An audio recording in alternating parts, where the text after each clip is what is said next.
మొదటి అధ్యాయం 3వ వచనాన్ని చదువుకుందాం. చూద్దాం. ప్రియులారా, నేను చదువుతున్నాను, మీరు అందరూ బైబిల్ చూడండి. యోధా పత్రిక మొదటి అధ్యాయము 3వ వచనం. ప్రియులారా, మనందరికీ కలిగడు రక్షణను గురించి మీకు రాయవలనని విశేష ఆసక్తి గలవాడనై ప్రయత్నపడుచుండగా పరిశుద్ధులకు ఒక్కసారే అప్పగింపబడిన బోధ నిమిత్తం మీరు పోరాడవలనని మిమ్మల్ని వేడుకొనుచు మీకు రాయవలసి వచ్చెను. చిన్న ప్రార్థన చేద్దాం. పరిశుద్ధుడా, నీకు తండ్రి, నీకు స్తోత్రాలు. కేవలం నీ కృపను బట్టి పోయిన వారం నుండి మరలా ఈ వారం వరకు నీ కృపలో మమ్మల్ని కాపాడి మరొకసారి ఆయా ప్రతికూలమైన పరిస్థితులు ఉన్నప్పటికీ కూడా నీ పిల్లలు నీ వాక్యాన్ని వినేటప్పునైనా ఈ స్థలానికి చేరి వచ్చారు. మీ బిడ్డలందరితో మీరు మాట్లాడండి, కృప దయచేయండి ప్రభు. అయా వినగలిగే మనస్సును దయచేయండి. ప్రతి మాటను అర్థం చేసుకునేటప్పుడు మీరు కృపనివ్వండి. వచ్చిన బిడ్డలను బట్టి, ప్రార్థించిన బిడ్డలను బట్టి, పాటలు పాడిన బిడ్డలను బట్టి మీకు స్తోత్రాలు చెల్లిస్తున్నాం. ప్రతి బిడ్డని మీ కృపతో నడిపించమని యేసు పరిశుద్ధ నామమున స్తుతిస్తూ ముందుకి కొనసాగుతున్నాం పలుకు తండ్రి. ఆమేన్. మంచిది. చక్కగా ఇంతవరకు పాటలు పాడిన దేవుని ప్రియులైన మీకు అందరికీ ప్రత్యేకమైన వందనాలు తెలియజేస్తున్నాను. అయితే మనం పోయిన వారాల్లో 3 అనుభవాలు మనం నేర్చుకున్నాం. ఒకటి ఏంటంటే, పోయిన వారం మనం వాతావరణం అనుకూలపరచక రాలేకపోయాం. అయినప్పటికీ ముందుటి వారాల్లో ప్రభు మనకి ఏమైనా వర్తమానం ఇచ్చారంటే, ఒకటి రక్షణ, రెండోది చెప్పండి, అనుదిన రక్షణ, మూడోది రాబో రక్షణ. యేసు ప్రభు నమ్మినప్పుడు మనం అందరం ఎక్కడి నుండి తప్పించుకున్నాం? నిత్య నరకములో నుండి తప్పించుకున్నాం. అంటే నా మాట విని నన్ను పంపిన వాని యందు విశ్వాసం ఉంచువాడు తీర్పులోనికి రాక మరణములో నుండి జీవములోనికి ఏమయ్యాడు? దాటాడు. యేసుక్రీస్తు నందు ఉన్న వారికి ఏ శిక్షా విధి లేదు. అంటే అర్థం ఏంటి? నిత్య నరకంలో నుండి ప్రతి విశ్వాసం ఏమయ్యాడు? దాటాడు. నిత్య నరకంలో నుండి తప్పించుకున్నాడు. సేమ్ అదే విధంగా మరలా యేసుప్రభు రెండవ రాకలు ఈ భూమి మీదకి వస్తాడు. వచ్చినప్పుడు ఈ భూమి మీదకి ఏమొస్తుంది? ఉగ్రత వస్తుంది. అయితే నిత్య నరకాగ్ని ఎవరైతే తప్పించుకున్నారో వాళ్ళందరూ కూడా యేసుప్రభు వచ్చినప్పుడు రాబోయే ఉగ్రత నుండి కూడా ఏమవుతారు?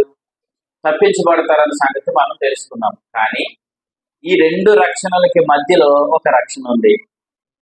ఈ రక్షణ ఏంటంటే అనుదిన రక్షణ. చెప్పండి, దీని పేరేంటి?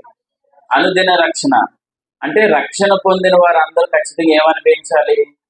అనుదిన రక్షణను అనుభవించాలని దేవుని వాక్యం చెబుతుంది. అయితే ఇప్పుడు యోధా రాసిన పత్రికలో మనం ఒక మాట చదువుకున్నాం. ఏంటంటే ఆ మాట, యోధా గారంట యేసు ప్రభుల వారు ఆయన మరలా రెండవ రాకలు వచ్చినప్పుడు అప్పుడు ఏ పరిస్థితులు కలగబోతున్నాయి, అప్పుడు ఎలా మనం ఆయన దేహాన్ని ధరించుకుంటాం, మనం యేసు ప్రభుని ఎలా ఎదుర్కొంటాం, మనం ఎలా కొనుక్కోబోతాం, ఇవన్నీ కలగబోయే రక్షణ కొరకు రాద్దామని కూర్చున్నాడు. అయితే అంతలోనికి యోధాని పరిశుద్ధాత్మ దేవుడు ఏం చేశాడు? ప్రేరేపించి ఏమన్నాడంటే, యోధా, నువ్వు కలగబోయే రక్షణ కొరకు రాయడం ఇప్పుడు అంత అవసరమేం కాదు. ఎందుకంటే అది ఎలాగో యేసుప్రభు వచ్చినప్పుడు అందరూ కలగబోయే రక్షణ అనుభవిస్తారు. అయితే ప్రాముఖ్యమైనది ఏంటంటే అనుదిన రక్షణను ప్రతి విశ్వాసం ఏం చేయాలి? అనుభవించాలి. ఇప్పుడు నేను మాట చెప్తున్నాను. నిత్య నరకంలో తప్పించుకున్న వాళ్ళందరూ ఆటోమేటిక్గా యేసుప్రభు వచ్చినప్పుడు ఏమవుతారు? ఉగ్రతలో నుండి తప్పించబడతారు. యేసుప్రభు వచ్చినప్పుడు ఎత్తబడతారు. కానీ నిత్య నరకాన్ని తప్పించుకున్న వాళ్ళందరూ ఈరోజు అనుదిన ఉగ్రతలను తప్పించబడుతున్నారా? ప్రమాదాల నుండి తప్పించబడుతున్నారా? శ్రమల్లోంచి తప్పించబడుతున్నారా? లేదు. అందుకే మనం గత దినాల్లో చదువుకున్నాం, లోకమందు పడుతున్న శ్రమలు ఎవరు అనుభవించకూడదు? విశ్వాసం అనుభవించకూడదు. లోకస్తులు పడుతున్న భయంకరమైన ప్రమాదాల్లోనికి ఎవరు వెళ్ళకూడదు? విశ్వాసం వెళ్ళకూడదు. ఎందుకంటే ప్రభు చెప్పాడు, 91వ కీర్తనలో ప్రభు ఏం చెప్పారంటే, మీ మీ ప్రయాణాల్లో మిమ్మల్ని కాపాడుటకు దూతలకు ఆయన ఏమిస్తానన్నాడు? ఆజ్ఞాపిస్తానన్నాడు. ఇందుకు దూతలు ఎవరు? మనకి సేవ చేసేవారు. దూతలు దేవుని దృష్టిలో ఎక్కువ, మనం దేవుని దృష్టిలో గొప్పవారమా? మనమే వెరీ గుడ్, దేవుని స్తోత్రం. అంటే దూతల కంటే శ్రేష్టమైన స్థితిని దేవుడు ఎవరికి ఇచ్చాడు? మనకిచ్చాడు. దూతలు ఎందుకు పనిచేస్తున్నాయి? మనకి సేవ చేయడానికే పనిచేస్తున్నాయి. అయితే ప్రభు ఏం చెప్పాడంటే 91వ కీర్తనలో, మీరు ప్రయాణం వెళ్ళినప్పుడు ఏ ప్రమాదంలో మీరు పడిపోకుండా, ఏ అపాయంలో మీరు పడకుండా, ఏ తెగులు మీ గుడారం సమీపించకుండా, ఏ వ్యాధి మీ దగ్గరికి రాకుండా ఆ దేవదూతలు మిమ్మల్ని ఎత్తి పట్టుకుంటాయని చెప్పాడు కదా. ఆ 91వ కీర్తన ఎవరికి సంబంధించింది మరి? ఎవరికి? ఆయన పిల్లలమైన మనకే కదా, మన కొరకే ప్రభు రాయించాడు. అంటే ఇప్పుడు 91వ కీర్తనలో ఉన్న భద్రత ఏదైతే ఉందో, 91వ కీర్తనలో ఉన్న ఆ ఉన్నతమైన శ్రేష్టమైన ఆ అవకాశం ఏదైతే ఉందో దాన్ని ప్రతి విశ్వాసి ఏం చేయాలి? అనుభవించాలి. కానీ యేసుప్రభు నమ్మినప్పుడు నరకాన్ని తప్పించుకున్నాడా? యేసుప్రభు నమ్మినప్పుడు నరకాన్ని తప్పించుకున్నాడు. యేసుప్రభు వచ్చినప్పుడు ఉగ్రతలో తప్పించబడతాడా? తప్పించబడతాడు. కానీ ఈ భూమి మీద బ్రతికినంత కాలం ఎక్కడ ఉండాలని చెప్పాను? 2 మాటలు చెప్పాను. 1, ఈ శరీరం మందు ఉండాలి. 2, ఈ లోకమందు ఉండాలి.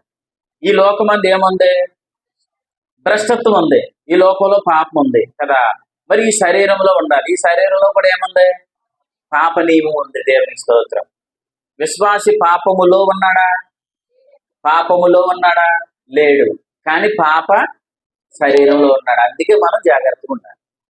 అర్థమైందా? మనం పాప ప్రభుత్వంలో లేమని పాపములో లేము, కానీ పాప శరీరంలో మనం ఉన్నాం. ఎప్పుడు దాకా ఉంటాం? యేసుప్రభు వచ్చేంత వరకు. దేవునికి స్తోత్రం. యేసుప్రభు వచ్చేంత వరకు మనం ఏ శరీరంలో ఉండాలి? ఈ శరీరంలో ఉండాలి. అందుకే పౌలు గారు ఏమన్నారు? రామపత్రి, నేను ఈ శరీరంలో మూలుగుతున్నాను అని అన్నాడా? ఎందుకు మూలుగుతున్నాడు? ఈ శరీరం ఎటువంటిదంటే మనం ఏం చేయమంటామో అది చేయదు, ఏం చెయ్యొద్దంటామో అదే చేస్తాడు. పౌలు గారు బాధపడ్డారు లేదా? అది రామపత్రిక 7వ అధ్యాయం, మేలు చెయ్యాలన్న కోరిక నాకున్నది కానీ మేలు నేను చేయలేకపోతున్నాను అన్నాడు. అంటే మన శరీరంలో ఏముంది? పాప నియమం ఉంది. అప్పమ్మ గారు, మీ శరీరంలో పాప నియమం ఉందా లేదా? ఉందని మీరు ఎలా చెప్పగలరు? అందుకే మీ పళ్ళు ఊడిపోయింది. తెలుసా మీకు? ఇప్పుడు మన తలంటిలు మెరిసిపోతున్నాయా? ఎందుకు మెరుస్తున్నాయి? మనకి వ్యాధులు వస్తున్నాయా? ఎందుకు వస్తున్నాయి?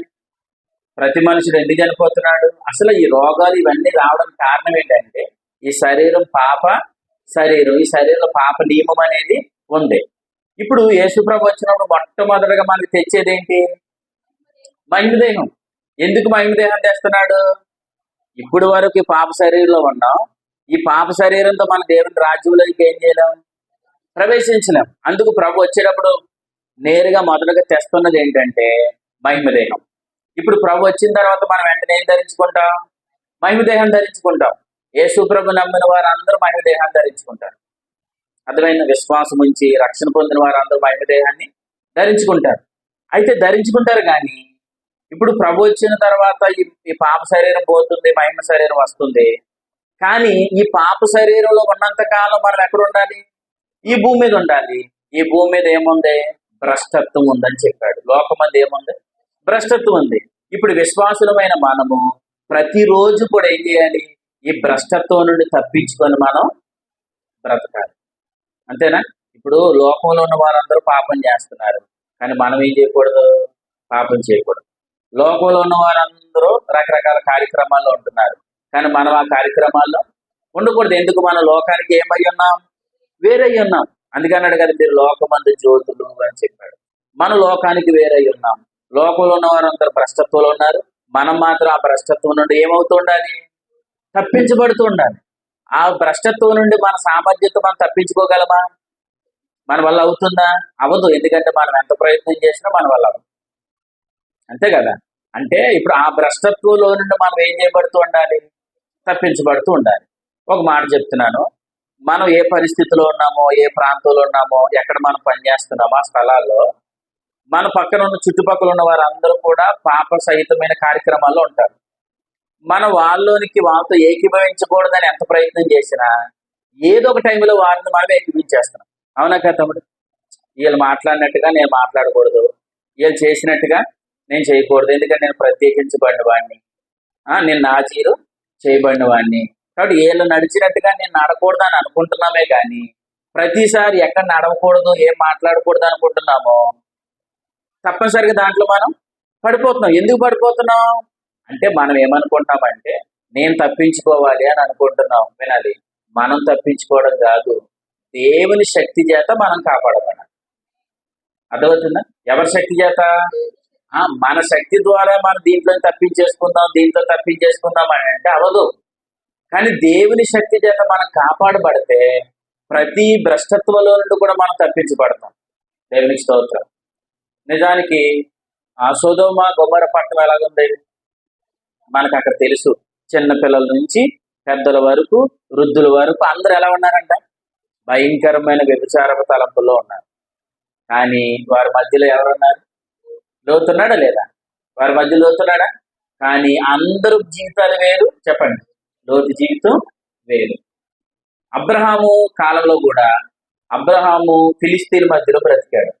కానీ వాళ్ళు బ్రతికినట్లుగా అబ్రహాము బ్రతకలేదు. మోషే కాలం తీసుకోండి. మోషే కాలంలో చాలా మంది రకరకాల కార్యక్రమాల్లో ఉన్నారు. కానీ మోషే మాత్రం ఒక ప్రత్యేకంగా జీవించాడు. వీళ్ళందరూ ఎలా జీవించగలిగారు? ఈరోజు మనకి కష్టమవుతుంది, కానీ వాళ్ళు ఎందుకు అంత ఈజీగా జీవించగలిగారు? అంత గొప్పగా వాళ్ళు ఎందుకు బ్రతకగలిగారు అని అంటే, వాళ్ళు ఎందుకు అంత గొప్పగా బ్రతకగలిగారంటే వారు దేవుని శక్తి చేత ఏం చేయబడ్డారు? కాపాడబడ్డారు. అంటే మనము కూడా ఈ కాలంలో దేవుని శక్తి చేత మనం కాపాడబడితే మోషే కంటే గొప్పగా బ్రతకగలం. ఆమేనండి. అవుతుంది. ఇది సాధ్యమేనా? సాధ్యమే తమ్ముడు? సాధ్యమే. ఎందుకు? మోషేని నడిపించింది ఎవరు? దేవుని శక్తి. అబ్రహాముని నడిపించింది ఎవరు? దేవుని శక్తి.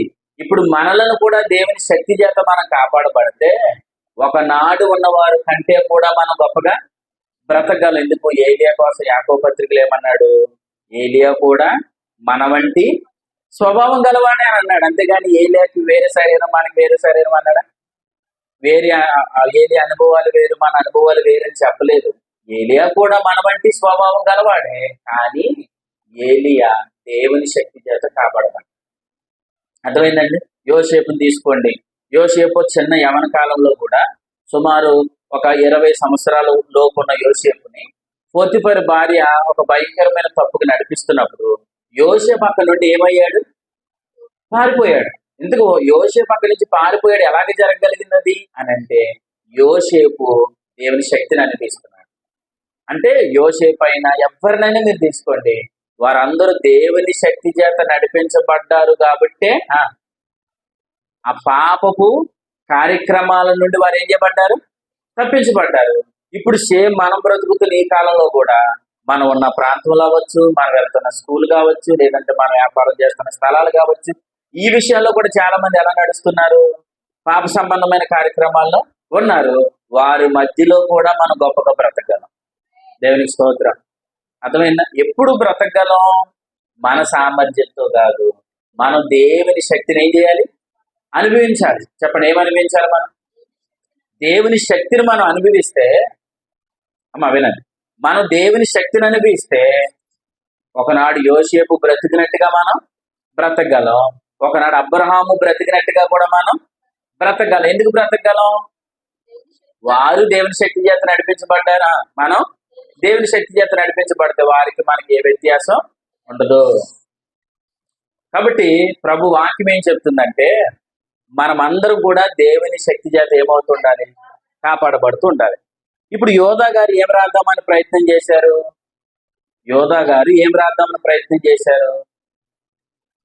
రాబోయే రక్షణ అంటే యేసుప్రభు వచ్చినప్పుడు మహిమ దేహం ఎలా ఇవ్వబడుతుంది? యేసుప్రభు వచ్చినప్పుడు మనందరూ మహిమ దేహాలు ధరించుకొని ఎలా మేఘాల మీద ప్రభుత్వం కొనుక్కోబడతాం అన్న విషయాన్ని రాద్దాం అనుకున్న టయానికి యోధా గారిని ఎవరు ప్రేరేపించారు? పరిశుద్ధాత్మ దేవుడు ప్రేరేపించి ఏం రాయించాడంటే, బాబు యోధా, ఈ సమయంలో ఇప్పుడు జరుగుతున్న ఈ కార్యక్రమాలు బట్టి, ఇప్పుడు జరుగుతున్న ఈ పాపిష్టి కార్యక్రమాలు బట్టి, ఈ భూమి మీద ఉన్న ఈ భ్రష్టత్వాన్ని బట్టి నువ్వు రాబోయే ఉగ్రత కోసం కాదు రాయవలసింది. ఇప్పుడు నువ్వు రాయవలసింది ఏంటంటే ఈ అనుదిన రక్షణ కొరకు నువ్వు రాయాలని చెప్పాడు. ఎందుకు? ఇప్పుడు రాబోయే రక్షణ కొరకు తెలిసినా తెలియకపోయినా ఖచ్చితంగా విశ్వాసం ఏమవుతాడు? ఎత్తబడతాడు. ఇప్పుడు యేసుప్రభు వచ్చినప్పుడు ఏ మహిమ దైవం ఇవ్వబడుతున్నా అన్నది చాలా మంది విశ్వాసులు తెలుసా? తెలియదు. కానీ తెలియకపోయినా యేసుప్రభు వచ్చిన తర్వాత వారికి కూడా ఏమిస్తాడు? మహిమ దేహాన్ని ఇస్తాడు. ఇప్పుడు తమ్ముడికి తెలిసింది, దేవునికి స్తోత్రం. తెలియని వాళ్ళు చాలా మంది ఉన్నారు. అలాగని వాళ్ళని ప్రభు విడిచిపెట్టాడు, వాళ్ళకి మహిమ దేహాన్ని ఇస్తాడు. ఎందుకు? వాళ్ళు యేసు ప్రభుని నమ్మారు, రక్షణ పొందారు, నిత్య నరకంలో నుండి తప్పించుకున్నారు. అయితే నిత్య నరకంలో తప్పించుకున్నారు కాబట్టి యేసు ప్రభు వచ్చినప్పుడు రాబోయే ఉగ్రతలో నుండి తప్పించబడి వాళ్ళు ఏమవుతారు? ఎత్తబడతారు. తెలిసిన వాళ్ళు ఎత్తబడతారా? తెలియని వాళ్ళు కూడా ఎత్తబడతారా? ఇద్దరు ఎత్తబడతారు. ఎందుకు? వాళ్ళు యేసు ప్రభుని నమ్మారు కాబట్టి. కానీ ఇక్కడ యోధా గారి ప్రాముఖ్యంగా ఏం చెప్తున్నారంటే, కలగబోయే రక్షణ కొరకు రాద్దాము కదా అని ఈయన ఆలోచిస్తుంటే పరిశుద్ధాత్మ దేవుడు చెప్పాడు, రక్షణ పొందిన వారు అందరూ కూడా రాబోయే రక్షణ ఎలాగో అనిపిస్తారు కాబట్టి నువ్వు రాయవలసింది ఏంటంటే ప్రస్తుత రక్షణ. ఏ రక్షణ ఇది అంటే? అనుదిన రక్షణ. అంటే ఇప్పుడు విశ్వాసి ప్రతిరోజు ఏం తప్పించబడుతుండాలి? అనుదినం ఏం తప్పించబడుతుండాలి? లోకమందున్న భ్రష్టత్వం, లోకమందున్న పాపిష్టి కార్యక్రమాలు, వీటన్నిటిలో నుండి విశ్వాసి ప్రతిరోజు ఏం చేయబడుతుండాలి? తప్పించబడుతూ ఉండాలి. ఇప్పుడు తప్పించబడుతూ ఉండాలి అని అంటే విశ్వాసి ఖచ్చితంగా రక్షణ పొందాడు కదా. రక్షణ పొందిన ప్రతి వ్యక్తికి ఏముంది? స్వాస్యం ఉంది. చెప్పండి, రక్షణ పొందిన వారందరికీ ఏముంది? స్వాస్యం ఉంది. ఇప్పుడు విశ్వాసి ప్రతిరోజు ఆ స్వాస్యాన్ని ఏం చేయాలి? అనుభవించాలి. ఆ స్వాస్యాన్ని ఎవరు అనుభవిస్తారు? అవిశ్వాస అనుభవిస్తాడా? విశ్వాస అనుభవిస్తాడా? విశ్వాసే అనుభవిస్తాడు. ఎందుకంటే విశ్వాసి స్వాస్యానికి ఏమై ఉన్నాడు? వారసుడై ఉన్నాడు. చూడండి, 3 వచనాలు చూపిస్తాను. చూడండి బైబిల్లో ఎఫెసీ పత్రిక 1వ అధ్యాయం 7వ వచనం చదవండి.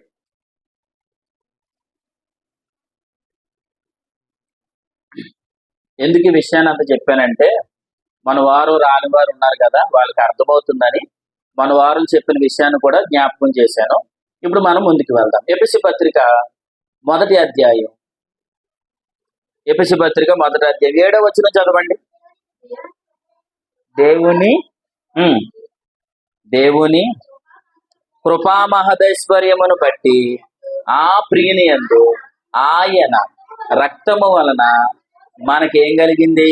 విమోచనము, అనగా మన అపరాధములకు క్షమాపణ కలిగింది. దేవునికి స్తోత్రం.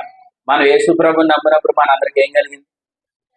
క్షమాపణ కలిగింది. దానికి ఒక పేరు పెట్టండి, రక్షణ. వేదికుడు దేవునికి స్తోత్రం. పాప క్షమాపణ కలిగిందంటే అర్థం ఏంటి? ఏం పొందుకున్నాం? మనం అందరం రక్షణ పొందుకున్నాం. ఇప్పుడు రక్షణ పొందిన వారికి ఏముంది? 12వ వచనం.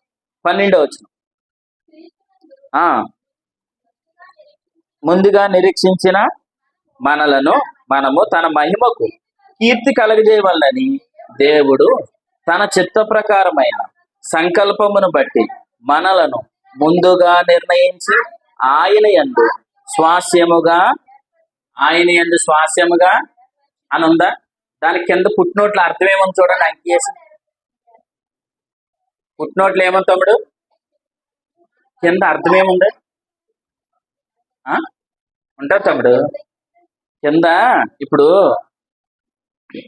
సంకల్పమును బట్టి ఆయన యందు స్వాస్యం ఏర్పరిచానని ఉందా? అమ్మా జ్యోతి గారు, మీకు కింద ఏమైనా అంకి ఉందండి అక్కడ? మీరు చూడలేదా? ఏముంది? మనకు ఒక స్వాస్యం. దేవునికి స్తోత్రం. ఎఫెసీ పత్రిక 1వ అధ్యాయం 7వ వచనంలో ఏం చదువుకున్నాం? రక్షణ పొందుకున్నాం. రక్షణ పొందుకున్న వారందరికీ దేవుడు ఏం సిద్ధం చేశాడంట? మనకు ఒక స్వాస్యమును సిద్ధపరిచారు. ఎవరు? దేవుడు. అర్థమైందా? అంటే రక్షణ పొందుకుంటే అయిపోయిందా? అవలేదు. రక్షణ పొందుకున్న వారందరికీ దేవుడు ఏం సిద్ధం చేశాడు? స్వాస్యాన్ని సిద్ధం చేశాడు. ఇది మనసులో పెట్టుకోండి. 2 రోమపత్రిక 5:9 చదవండి. రోమపత్రిక 5వ అధ్యాయము 9వ వచనం. కాబట్టి ఒకరు చదవండి. రోమపత్రిక 5వ అధ్యాయం 9వ వచనం. తమ్ముడు నువ్వు గట్టిగా చదువు. తమ్ముడు చదువుతావా? రోమపత్రిక 5:9 చదువు. Very good. ఆయన రక్తం వలన ఇప్పుడు నీతిమంతులుగా, దేవునికి స్తోత్రం, మనం ఏమయ్యాం? ఎవరు బట్టి? యేసు ప్రభు రక్తాన్ని బట్టి మనం అందరు నీతిమంతులుగా తీర్చబడ్డాం. దీనికి ఒక పేరు ఎట్టండి. ఇందాక పెట్టింది పెట్టండి, రక్షణ. నీతిమంతులుగా తీర్చబడ్డామంటే రక్షణ, పాప క్షమాపణ పొందుకున్నామంటే రక్షణ. అంటే ఇప్పుడు ఆయన రక్తం ద్వారా మనం అందరూ నీతిమంతులుగా తీర్చబడ్డామంటే అర్థం ఏంటి? రక్షణ పొందుకున్నాం. తర్వాత ఏముంది ఇప్పుడు? తర్వాత చదువు.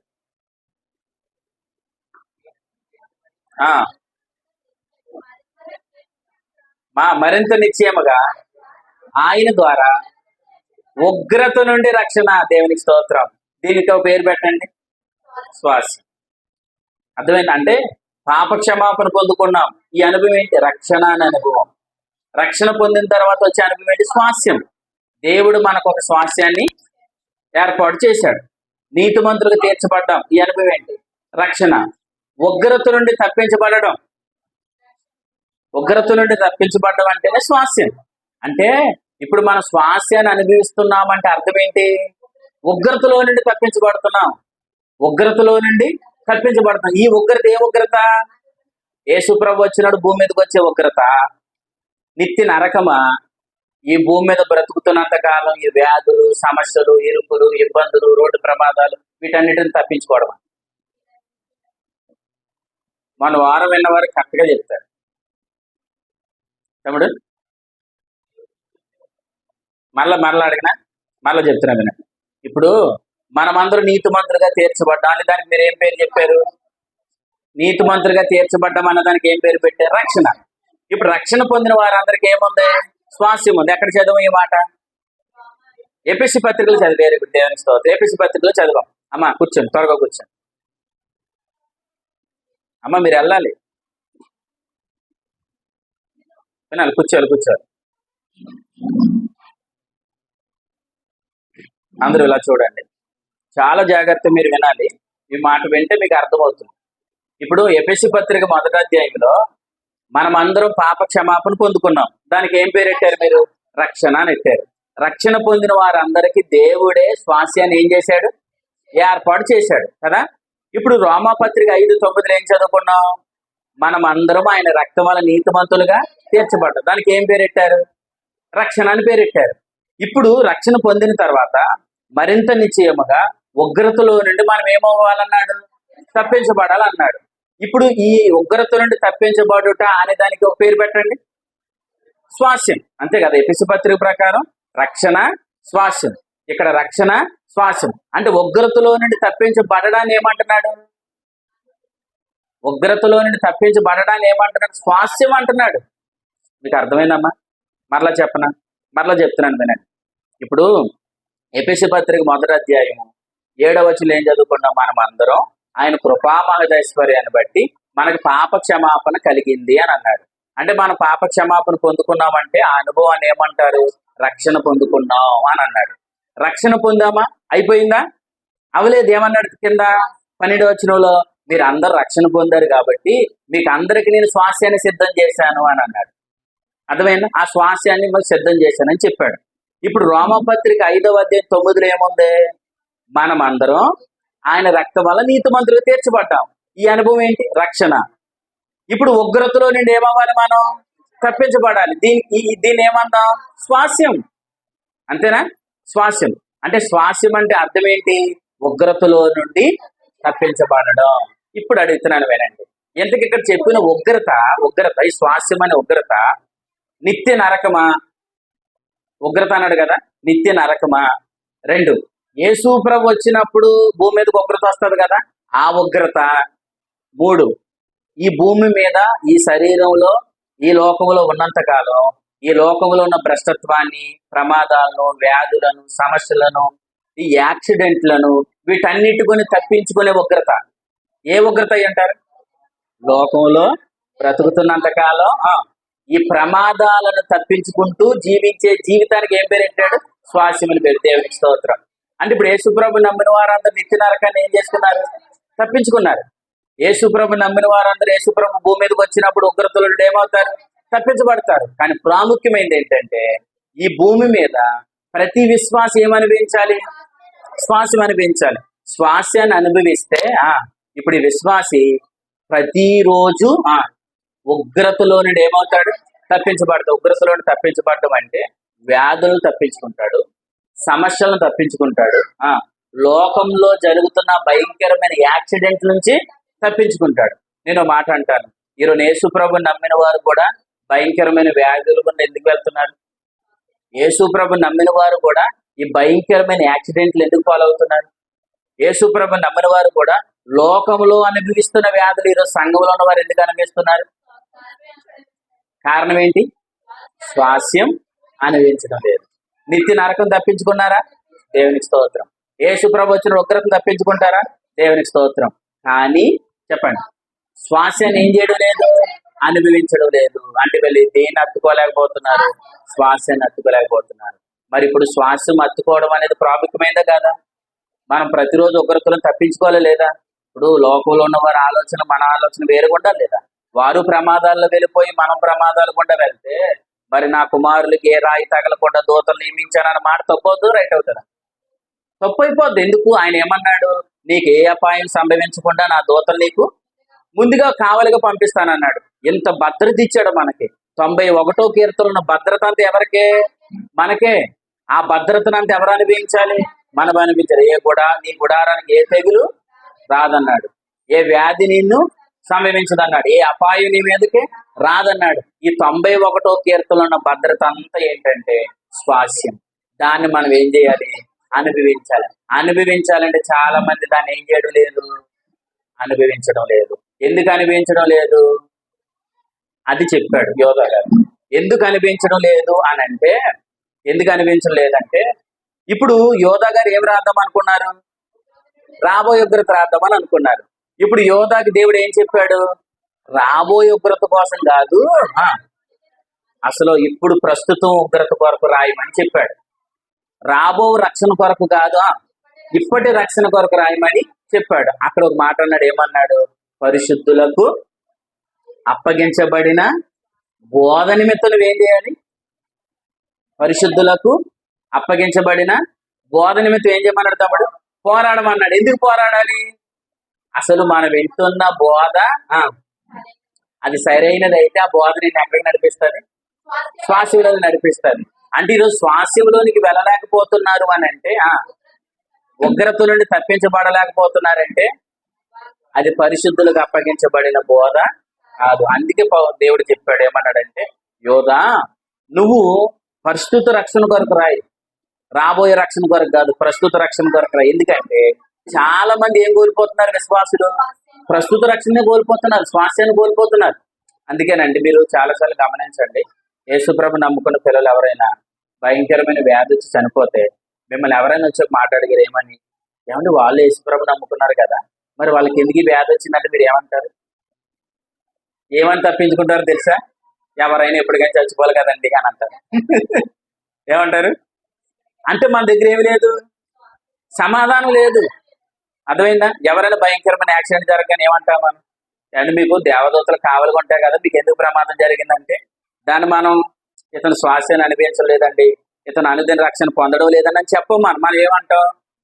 బండి మీద వెళ్ళినప్పుడు ఎప్పుడైనా పడిపోతామండి అని అంటే మనం చెప్పడానికి మన దగ్గర ఏమి లేదు, సమాధానం లేదు. కానీ ప్రభు చెప్తున్నాడు, నువ్వు శ్వాసాన్ని అనుభవిస్తే ఉగ్రతలో నుండి ఏమవుతావు? తప్పించబడతావు. ఉగ్రతలో నుండి తప్పించబడాలంటే నువ్వు శ్వాసాన్ని ఏం చేయాలి? అనుభవించాలి. శ్వాసాన్ని అనుభవించాలంటే సంఘానికి అప్పగించబడిన, పరిశుద్ధులకు అప్పగించబడిన బోధ ఏంటో తెలియాలి. ఆ బోధ తెలిస్తేనే చెప్పండి, అప్పుడు విశ్వాసం ఎక్కడికి ప్రవేశిస్తాడు? శ్వాసంలోకి ప్రవేశిస్తాడు. అంటే శ్వాసానికి వింటున్న బోధకి ఏముంది? సంబంధం ఉంది. అర్థమైందా? వింటున్న బోధకి శ్వాసానికి ఏముంది? సంబంధం ఉంది. అందుకే చాలా మందికి తెలియక ఏమనుకుంటారంటే ఏదైనా పర్వాలేదండి అని అంటారు. నిజమే, ఏదైనా పర్వాలేదు. ఎందుకు? నీవు నిత్య నరకంలో తప్పించుకోవడానికి, యేసుప్రభు నమ్మడానికి పర్వాలేదు. యేసుప్రభు వచ్చినప్పుడు రాబోయే ఉగ్రతను తప్పించుకుంటావు. కానీ ప్రాముఖ్యమైనది ఏంటి? ఈ లోకంలో ఉండగా నువ్వు ఏం చేయబడుతుండాలి? తప్పించబడుతూ ఉండాలి. దేవుని శక్తి చేత లోకంలో ఉన్న పాపాన్ని తప్పించుకోవాలి, లోకంలో ఉన్న భ్రష్టత్వాన్ని తప్పించుకోవాలి, లోకంలో ఉన్న ప్రమాదాలను ఏం చేయాలి? తప్పించుకోవాలంటే ప్రభు నీకు సిద్ధం చేసిన శ్వాసాన్ని ఏం చేయాలి? అనుభవించాలి. అది నువ్వు అనుభవించాలంటే పరిశుద్ధులకు అప్పగించబడిన బోధ ఏంటో మనకి తెలియాలి. ఏంటిగా బోధ? చూడండి, అపోస్తుల కార్యగ్రంథం, అపోస్తుల కార్యగ్రంథం. తమ్ముడు నాగేంద్ర, లైవ్ వస్తుందా? చూడలేదు ఎవరు అసలు? సౌండ్ కూడా వస్తుందో చూడలేదా? మీరందరూ మంచివాళ్ళు. వస్తుందా? అది సత్యకృప గాస్పెల్ గ్రూప్ ఉంది కదా, దాంట్లో పెట్టావా? పెట్టి లైవ్ ఆగిపోతే ఒక మాట చెప్పండి. అపోస్తుల కార్యగ్రంథం చూడండి 20వ అధ్యాయం. అపోస్తుల కార్యగ్రంథము 20వ అధ్యాయం. అపోస్తుల కార్యగ్రంథము 20వ అధ్యాయం. ఆ గదిలో తీసుకెళ్ళిపోరు అవి, ఆ పిల్లల్ని గదిలో తీసుకెళ్ళిపోరు, ఆ ఫోన్ ఎట్టుకొని. చూడండి అపోస్తుల కార్యగ్రంథం 20వ అధ్యాయం 34 చదువుతారా? 32 చదవండి. ఒకరు తమ్ముడు చదువు, ఒకరు చదవండి అమ్మ, గట్టిగా చదవండి. ఎవరు చదవండి? ఇప్పుడు దేవునికిని ఆయన కృపావాక్యమునకు మిమ్ములను నేనేం చేశాను? అప్పగించాను. ఆయన మీకు క్షేమాభివృద్ధి కలుగజేయుటకును పరిశుద్ధపరచబడిన వారందరిలో స్వాస్యమును అనుగ్రహించుటకు ఆయన శక్తిమంతుడు. దేవునికి స్తోత్రం.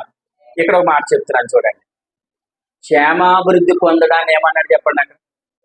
స్వాస్యం. క్షేమాభివృద్ధి పొందడం స్వాస్యం. ఇప్పుడు ఆ సంఘములో ఉన్న వారు క్షేమాభివృద్ధి పొందడానికి, స్వాస్యాన్ని అనుభవించడానికి ఆ సంఘానికి ఏం అప్పగించాడని రాశాడు చూడండి. కృపావాక్యం. ఏ వాక్యం? కృపావాక్యాన్ని సంఘానికి ఎందుకు అప్పగించాడు? సంఘము ఎక్కడికి వెళ్ళాలి? స్వాస్యంలోనికి వెళ్ళాలి. సంఘము స్వాస్యాన్ని అనుభవించాలి. స్వాస్యాన్ని ఏమని చెప్పాడు అక్కడ? క్షేమాభివృద్ధి. వేరే దేవుని స్తోత్రం. స్వాస్యాన్ని ఏమన్నాడు? క్షేమాభివృద్ధి. రోమపత్రిక 5:9లోనేమో ఉగ్రత అని అన్నాడు. తిమోతి మొదటి పత్రికలోనేమో సుఖముగాను సంతోషముగా జీవించే జీవితం అన్నాడు. అంటే సుఖముగా సంతోషంగా జీవించే జీవితాన్ని స్వాస్యమని, క్షేమాభివృద్ధి కలిగి ఉండడాన్ని స్వాస్యమని, అనుదిన ఉగ్రతలను తప్పించబడడాన్ని స్వాస్యం అన్నాడు. ఇప్పుడు సంఘముగా ఉన్న మనం అందరం ఎక్కడికి వెళ్ళాలి? స్వాస్యంలోనికి వెళ్ళాలి. వెళ్ళాలంటే ఆ సంఘానికి ఏ బోధ అప్పగించాడు చూడండి? కృపావాక్యం. చెప్పండి, ఏ వాక్యం? కృపావాక్యం అనండి అందరూ. అంటే ఇప్పుడు సంఘములో వినపడవలసిన వాక్యం ఏంటి? అమ్మ జున్ను, తమ్ముడేళ్ళు అందరూ లోన తీసుకెళ్ళిపోండి. అమ్మ అక్కడికి వెళ్ళిపోండి. ఏం చేయాలి? గదిలో తీసుకెళ్ళిపో, అక్కడ కూర్చోండి, అందరూ వెళ్ళండి. మంచి సంబంధం చూడమ్మా మీ తమ్ముడికి. వినండి, ఇప్పుడు సంఘము స్వాస్యాన్ని అనుభవించాలంటే సంఘములో వినబడవలసిన వాక్యం ఏంటి? కృపావాక్యం. అంటే సంఘము కృపావాక్యం వింటే సంఘం ఎక్కడికి వెళ్తుంది? స్వాస్యంలోనికి వెళ్తుంది. స్వాస్యాన్ని ఏమన్నాడు అపోస్తల కార్య 20లో? క్షేమాభివృద్ధి. రోమపత్రిక 5:9లో అనుదిన ఉగ్రత అన్నాడు. ఆ తర్వాత తిమోతి మొదటి పత్రికన సంతోషముగాను సమాధానంగాను సుఖముగా ఉండే జీవితం అని అన్నాడు. అంటే ఇప్పుడు విశ్వాసకి నెమ్మది ఉందా లేదా? ఉంది. సమాధానం ఉందా లేదా? ఉంది. క్షేమాభివృద్ధి ఉందా లేదా? ఉంది. కానీ విశ్వాసి దాంట్లోకి ఏం చేయలేకపోతున్నాడు?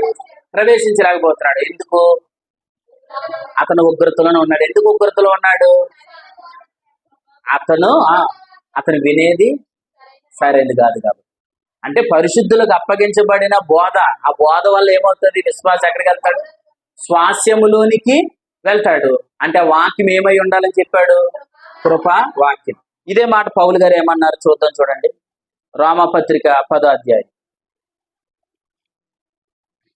ఒక నలుగురు చెప్పారు. అక్కడేమో అపోస్తల కార్యగ్రంథం 20వ అధ్యాయంలో కృపావాక్యం అని అన్నారు.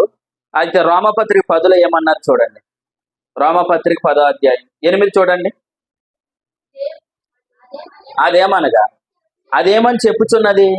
వాక్యము నీ యొద్ద, 2 నీ నోట, 3 నీ హృదయములో ఉన్నది, అది మేము ప్రకటించు విశ్వాస వాక్యం. ఇక్కడ మరొక పేరు చెప్పారు, విశ్వాస వాక్యం.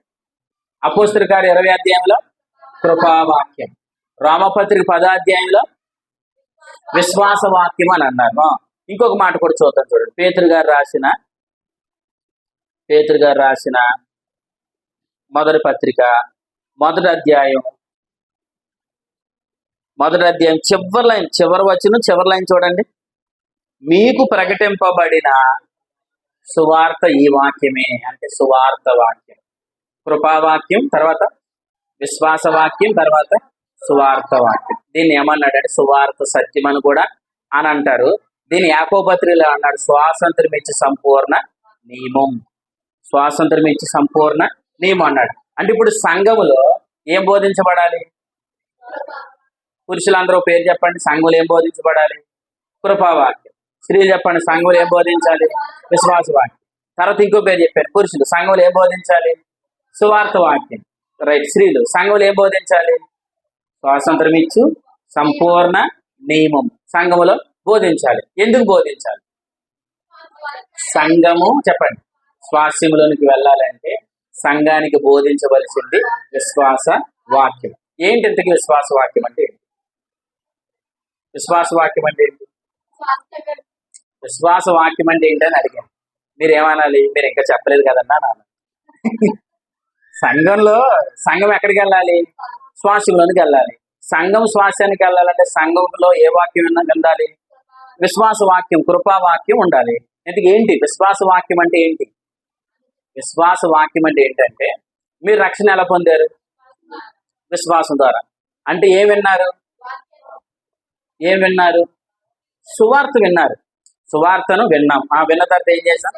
విశ్వసించాం. విశ్వసించిన తర్వాత ఏం చేసాం? నోటితో ఒప్పుకున్నాం. అంతేనా? విన్నాం, విశ్వసించాం, విశ్వసించిన దాన్ని నోటితో ఒప్పుకున్నాం. అప్పుడు మీకు ఏం కలిగింది? రక్షణ కలిగింది. ఇంకా చెప్పండి. పాప క్షమాపణ కలిగింది. మీరు నీతిమంతులుగా తీర్చబడ్డారు. నిత్య నరకంలో నుండి తప్పించుకున్నారు. ఏం చేశారు? విన్నారు, విశ్వసించారు, నోటితో ఒప్పుకున్నారు. అంతేనా? ఇప్పుడు రక్షణ ఎలా కలిగింది మనకి? సువార్తను విన్నాం, విశ్వసించాం, నోటితో ఒప్పుకున్నాం. అప్పుడు మనకు రక్షణ కలిగింది. ఇప్పుడు సంఘములో వినబడవలసిన విశ్వాస వాక్యం కూడా ఏంటంటే వినుట, చెప్పండి, విశ్వసించుట, మాట్లాడుట. అంటే ఇప్పుడు సంఘంలో వినబడవలసింది ఏంటి? ఇలా అన్నాడు, చూడండి రోమపత్రిక 9వ అధ్యాయం.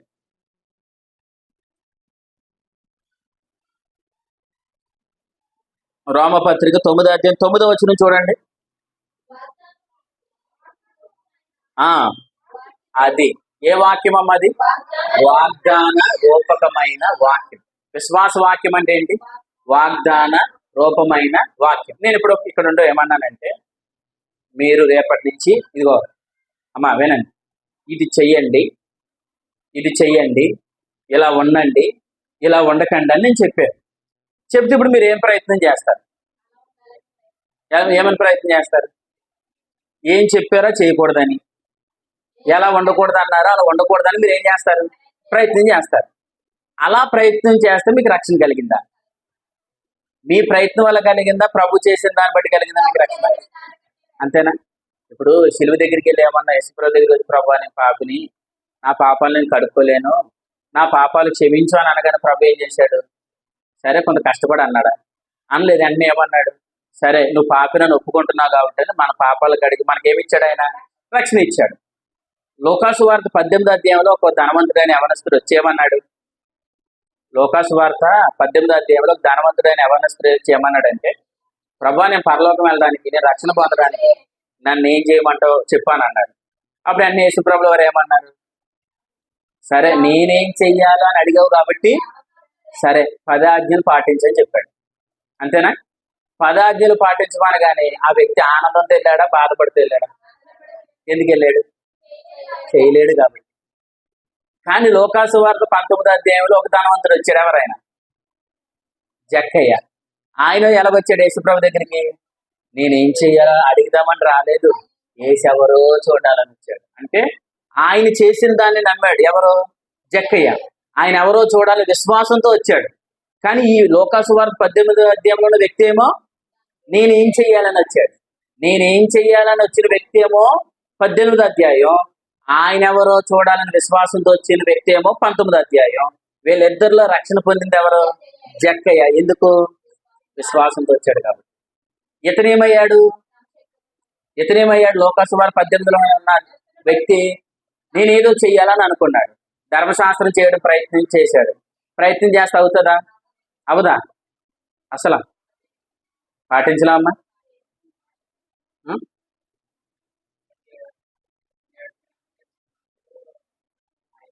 అదే తమ్ముడికి కొంతవరకు వాక్యం వింటున్నాడు కాబట్టి లైన్ కొంతవరకు అర్థమైంది. కానీ ఇంకా ఒక క్లియర్ గా ప్రభు అర్థం చేయించను కాక. వినండి, వాస్తవానికి ధర్మశాస్త్రాన్ని ఏ వ్యక్తి ఏం చేయలేడు, నెరవేర్చలేడు. ఎందుకంటే ధర్మశాస్త్రాన్ని 10 ఆజ్ఞలు నెరవేర్చి నీతిమంతులు అవ్వగలిగినంత స్టామినా, శక్తి ఏ మనుషుడికైనా ఉంటే చెప్పండి, యేసుప్రభు రావడం వేస్ట్. అంతేనా? ఇప్పుడు ఈ వ్యక్తి వచ్చి నేను ఏం చేయాలని అడిగాడంటే అర్థం ఏంటి? నీతో నాకు అవసరం లేదు, నేను ఏం చేయమంటావు చెప్పని అడిగాడు. అప్పుడు యేసుప్రభు ఏమన్నాడు?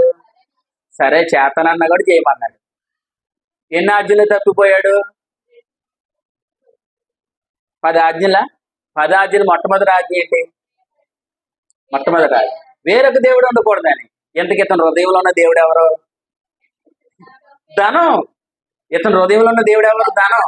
ఇతను ఏమనుకున్నాడంటే నా దగ్గర విగ్రహం లేదు కదా అని అనుకున్నాడు. కానీ యేసుప్రభు ఏమన్నాడంటే సరే నీ దగ్గర ధనం ఉంది కదా, అది పంచి పేదలకు ఇచ్చప్పుడు నన్ను వెంబడించి అన్నాడు.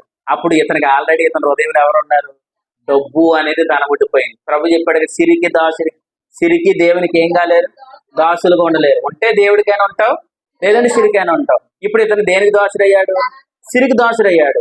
ధనాపేక్ష కలిగిన వాడు, విగ్రహారాధన కలిగిన వాడు అని చెప్పాడు కొలస్సీ 3. అంటే ఇప్పుడు ఈ ధనవంతు నేను చేస్తానన్నాడు కదా, ఎన్ని ఆజ్ఞలు తప్పిపోయాడు? ఫస్ట్ ఆజ్ఞలో పడిపోయింది వికెట్. అప్పుడు అనుకున్నాడు నా వల్ల కాలేదని. అప్పుడు వెనక్కి వ్యసన పడుతూ వెళ్ళిపోయాడు. అంటే మనం అందరం రక్షణ ఎలా పొందుకున్నాం? మనం చేసి పొందుకోలేదు. అంటే 10 ఆజ్ఞలు నెరవేర్చి మనం రక్షణ పొందుకోలేదు. మరి ఎలా పొందుకున్నాం? ఆయన చేసిన పుణ్యకార్యం, ఆయన చేసిన సిలువ కార్యాన్ని మనం ఏం చేసాం? నమ్మి విన్నాం, విన్నదాన్ని విశ్వసించాం, విశ్వసించిన దాన్ని ఏం చేసాం? మాట్లాడాం, ఒప్పుకున్నాం. అప్పుడు మనకి ఏం కలిగింది? రక్షణ కలిగింది. ఇప్పుడు రక్షణ ఎలా కలిగితే మరి శ్వాసం ఎలా కలుగుతుంది? మరి శ్వాసం ఎలా కలుగుతుంది? సేమ్ ఇదే రూటా, అది వేరే రూట్ ఏమైనా ఉందా? సేమ్ ఇదే రూటా, వేరే రూట్ ఉందా? ఇప్పుడు నేను మాట అంటాను, మనం రక్షణ పొందడానికి 10 ఆజ్ఞలు మనం రక్షణలో నడిపించాయా? 10 ఆజ్ఞలు రక్షణలో నడిపించాయా? నడిపించలేదు. మరి రక్షణలో నడిపించింది ఏంటి? విశ్వాసం. విశ్వాసం ద్వారా మనం రక్షించబడ్డాం. 10 ఆజ్ఞలు మనకి రక్షణలోనికి నడిపించలేదు, మన నీతిమంతులుగా చేయలేదు.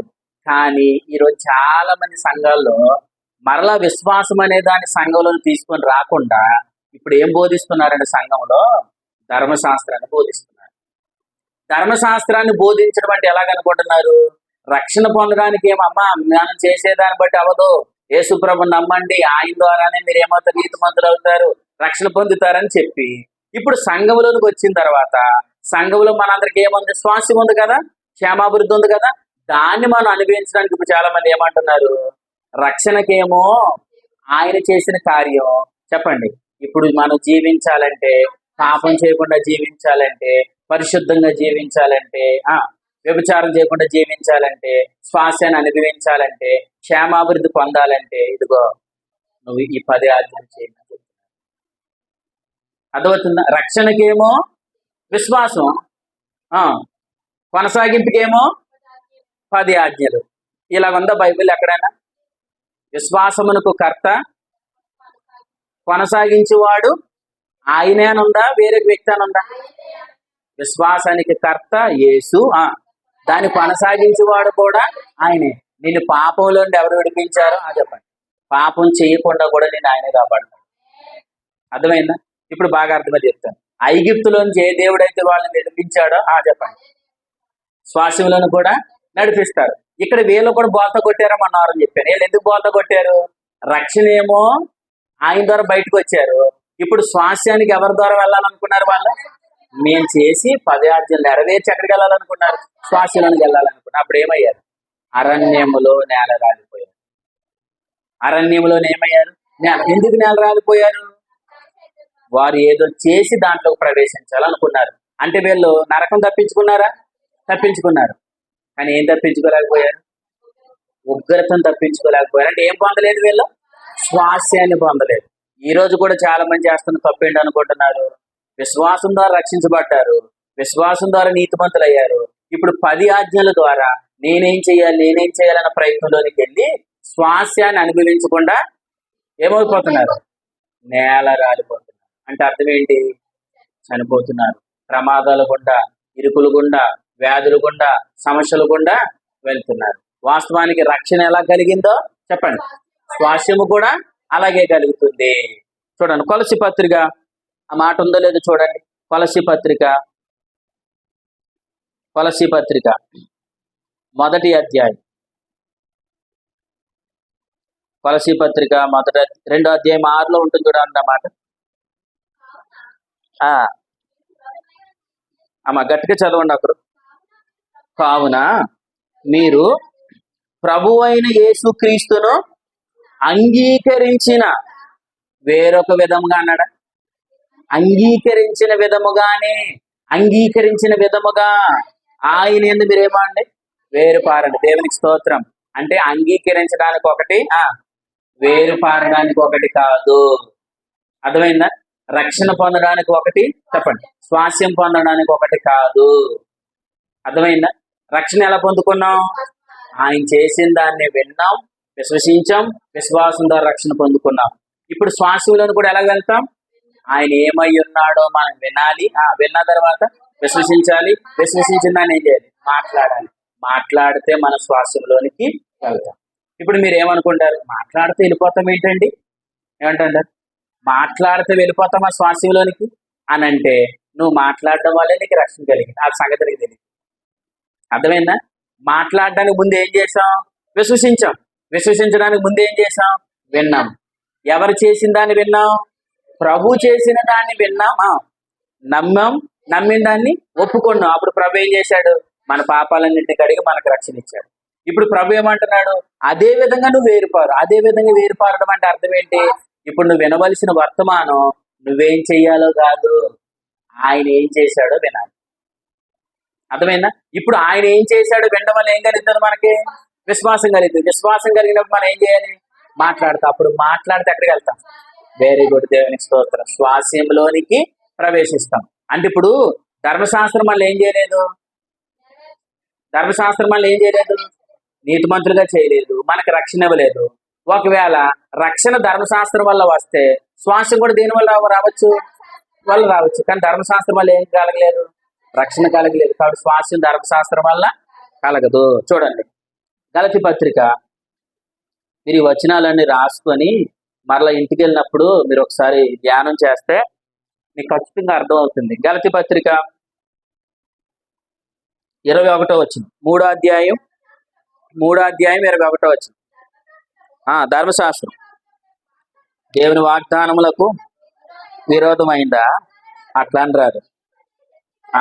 చూడండి, జీవింపచేయు శక్తి ధర్మశాస్త్రమునకు ఇయ్యబడి ఉన్న ఎడల, చూసారా, వాస్తవముగా నీతి ధర్మశాస్త్ర మూలముగానే కలగాలి. కలిగిందా? అర్థమైన మాట మీకు అర్థమైందంటే, జీవింపచేసే శక్తి చెప్పండి ధర్మశాస్త్రానికి ఉన్న ఎడల, జీవింపజేసే శక్తి ధర్మశాస్త్రానికి ఉన్న ఎడల నీతి కూడా దేని వల్ల కలగాలి. నీతి ధర్మశాస్త్రం వల్ల కలిగిందా? కాబట్టి జీవితం ధర్మశాస్త్రం వల్ల కలగదు. రక్షణ ధర్మశాస్త్రం వల్ల కలగలేదు కాబట్టి చెప్పండి, స్వాస్యము కూడా ధర్మశాస్త్రం వలన కలగదు. అర్థమైందా? అర్థం కాలేదు. అంటే నీతి ధర్మశాస్త్రం వల్ల కలగలేదు కాబట్టి జీవితం కూడా ధర్మశాస్త్రం వల్ల కలగదు. రక్షణ ధర్మశాస్త్రం వల్ల కలగలేదు కాబట్టి స్వాస్యం కూడా ధర్మశాస్త్రం వల్ల కలగదు. నేను ఎలా అంటున్నాను? ఇప్పుడు నీతి ఏమో విశ్వాసాన్ని బట్టి కలిగింది. ఇప్పుడు నేను జీవితం ఏమో ధర్మశాస్త్రంలో వెతుకుతున్నాను అనుకోండి, మరి నన్ను ఏమంటారు? అర్థం అవ్వలేదా? మళ్ళీ చెప్తున్నాను. నాకు నీతి ఎలా కలిగింది? నేను చేసిన దాన్ని బట్టి, ఆయన చేసిన దాన్ని బట్టి. ఆయన చేసిన దాన్ని నమ్మాను, నాకు నీతి కలిగింది. ఇప్పుడు నేను జీవించడానికి విశ్వాసాన్ని కాకుండా నేను ఏదో చెయ్యాలని ప్రయత్నం చేస్తున్నాను. ఎందుకు? నాకు చెప్పే వాళ్ళందరూ కూడా ఏం చెప్తున్నారు? ఇదిగో ధర్మశాస్త్రం బోధిస్తున్నావు, నువ్వు ఎలాగున్నావు, ఏం చేస్తున్నావు, ఈ బోధించడం వల్ల నేను ఏం ప్రయత్నం చేస్తున్నాను? ఇది చేయకూడదు, ఇలా ఉండాలని ప్రయత్నం చేస్తున్నాను. ఆ ప్రయత్నంలో భాగంగా నేను ఏం చేస్తున్నాను? మంచి చెయ్యాలన్న కోరిక నాకు ఉంటుందే కానీ మంచి చేయలేదు. ఎందుకు? నేనేం చెయ్యాలో అన్న దాని వల్ల నేను రక్షణ పొందలేదు కదా. నేనేం చెయ్యాలన్న దాని ద్వారా రక్షణ పొందకపోతే నేనేం చేయాలన్న ద్వారా నేను పాపం చేయకుండా బ్రతకలేదు కదా. నాకు నీతినిచ్చిందేమో విశ్వాసం, చెప్పండి.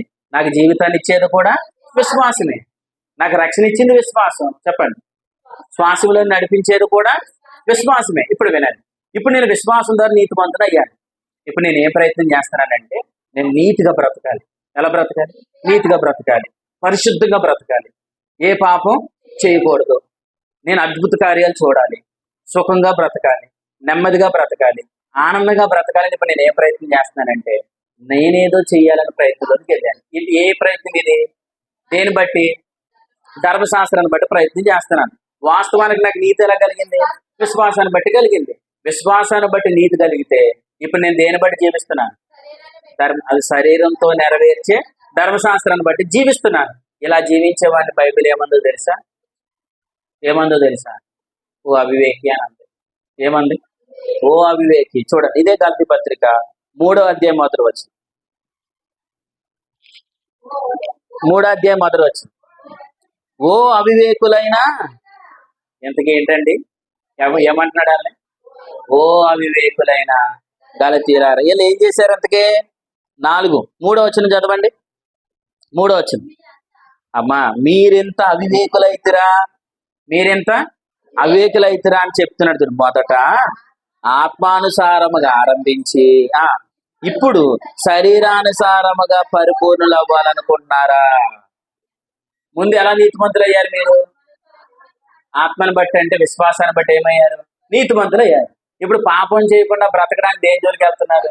ధర్మశాస్త్రం జోలికి వెళ్తున్నారు. రక్షణ ఎలా పొందారు? విశ్వాసాన్ని బట్టి. శ్వాసం ఎలా పొందాలనుకుంటున్నారు? ధర్మశాస్త్రాన్ని బట్టి. వాళ్ళకి దానికి పౌలు గారు పెట్టిన పేరు ఏం పేరు? వాళ్ళకి వెరీ గుడ్ అన్నాడా?